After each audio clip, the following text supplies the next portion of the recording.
Well, what is going on, Agape City? Brad here, coming at you on a Monday for one of our Monday morning pastors. I love just to jump on here to help you get your week started. It helps me get my week started just to check in with you, the attenders of Agape City Church, and just to celebrate what God has done and to look forward to what God is doing through us this week for His glory. Last weekend was a great weekend at church. Hopefully you all were blessed. It was so awesome seeing Tim preach, seeing Keith step up and lead worship. I got to go in and watch the middle school service happen and the elementary service happen. So it was just so great seeing everybody using their giftings for the glory of God and seeing us truly being the body at Agape City Church. And speaking of everybody contributing, the volunteer job fair between services was awesome.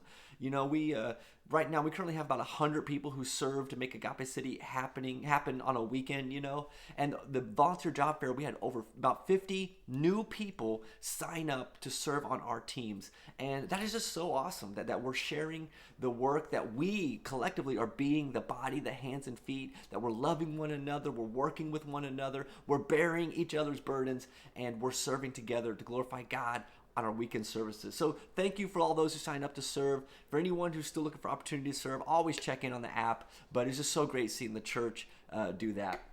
And then this weekend Tim preached, and I loved his message obviously. But the part that stood out to me was when he talked about what happens if you brush your teeth twice in a day, right? And some people are like, oh, you won't get cavities. And he's like, nope, that's not true.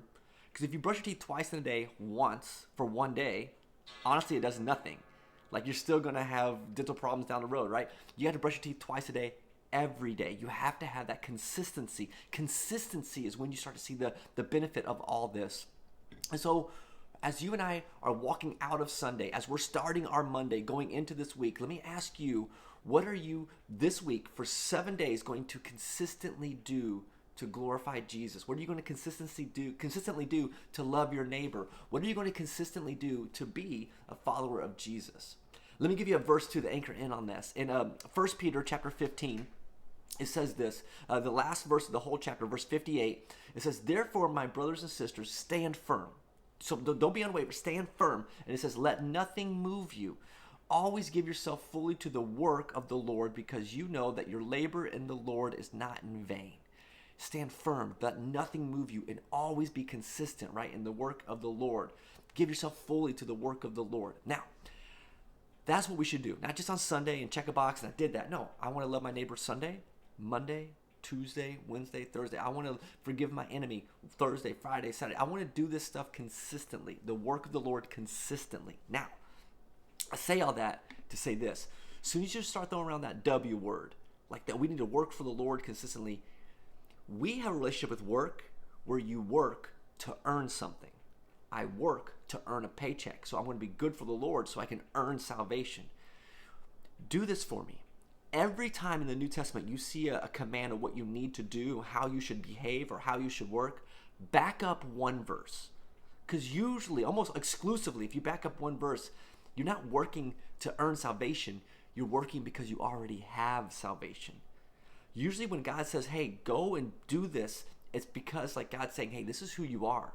And if you back up one verse, verse 58, verse 56 and 57, it says this. Verse 57, it says this. But thanks be to God, He gives us the victory through our Lord Jesus Christ. Before the work, God gives you victory through Jesus. What Jesus did on the cross is why you don't have to vanquish all evil. He already did that. What Jesus did on the cross is why you don't have to earn, being good. He already took care of that. He covered your sin. Like, now that we have this, let's not grow weary of doing the work, and let's stand firm and know that the work we're doing is not in vain because it's already been paid. You got the paycheck before. And so now when we go and work to whatever degree we want to, just know we're doing that out of response to what have already been given, not to earn something that's coming down the road.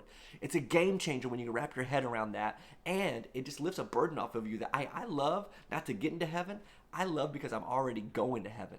And if you don't know if you're already going to heaven, then man, come to Agape City next Sunday. Let us introduce you to Jesus Christ so you can know for sure what He did changes your life, and what we do magnifies His glory in this world. That's what we're doing, Agape City, and I'm so glad that you're on this journey with us. I love you all. Hopefully you all have a great week this week. I'll see you later on. Peace.